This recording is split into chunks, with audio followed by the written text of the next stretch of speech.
4-5 ans, je suis dans les champs avec ma grand-mère, quoi. J'ai mon petit panier, j'ai mon petit sac de roses. Parce que quand on est enfant, on est ravis de faire comme les grands.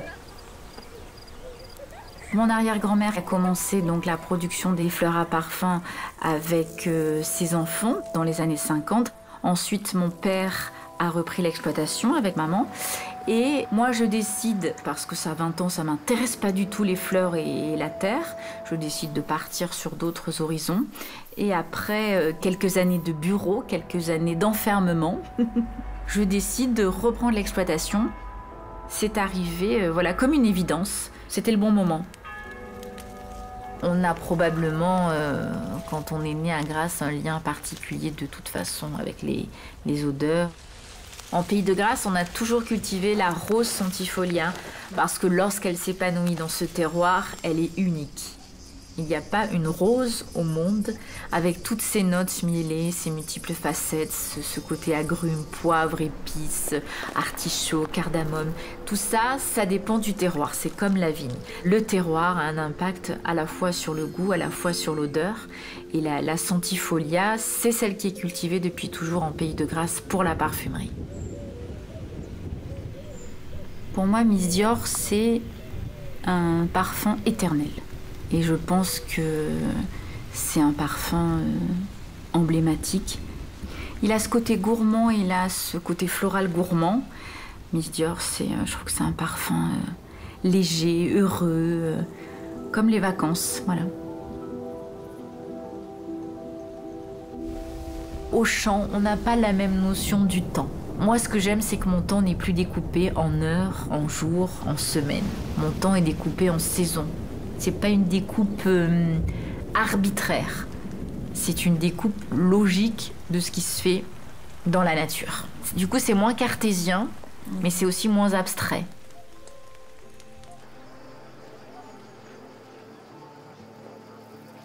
Mon père a toujours fait les choses avec passion, avec amour, avec envie. Moi, j'ai une admiration pour mon père et évidemment un amour incroyable. C'est quelqu'un de hyper bon. C'est quelqu'un qui aime les choses, qui aime la vie, qui aime les gens. Et par-dessus tout, aime ses fleurs. Et je pense que voilà, en même temps qu'il m'a formée, il m'a transmis ça. Mais je pense qu'il l'avait transmis déjà depuis longtemps. L'amour, c'est pour rien au monde. Je changerais de métier ou je changerais de matière première. Pour rien au monde, je ferais autre chose. Bien sûr qu'il y a des sacrifices, bien sûr qu'il y a des moments où c'est plus difficile que d'autres. Bien sûr que des fois, on descend au champ et il fait 5 degrés, il faut aller tailler les rosiers, on est congelé. Mais en même temps, mais qu'est-ce qu'on est content quand on a fini la journée, qu'on se retourne et qu'on a abattu tout ce travail. J'ai souvent la tête dans les étoiles et en même temps, j'ai les pieds bien enracinés. La fleur à parfum, la fleur déjà c'est beau, c'est féminin. Mais en plus, quand il y a l'odeur, quoi, c'est quelque chose de magique. C'est futile, c'est immatériel, ça fait du bien. C'est-à-dire c'est un travail de la terre pour quelque chose de précieux, pour quelque chose de magique. Ça fait partie de l'indispensable. Même pour aller mettre du fumier dans les champs, je me parfume.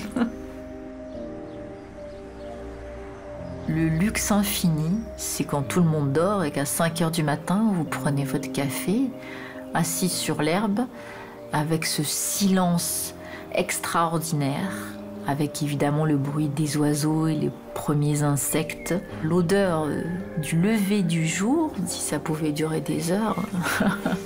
Ça, c'est des moments privilégiés. On a l'impression d'être un petit peu seul au monde et que le monde vous appartient. Peut-être c'est ça le bonheur, aussi simple que ça. C'est des moments qui sont qu'à vous et qui vous remplissent de bonheur parce que c'est une plénitude et parce que ça vous comble.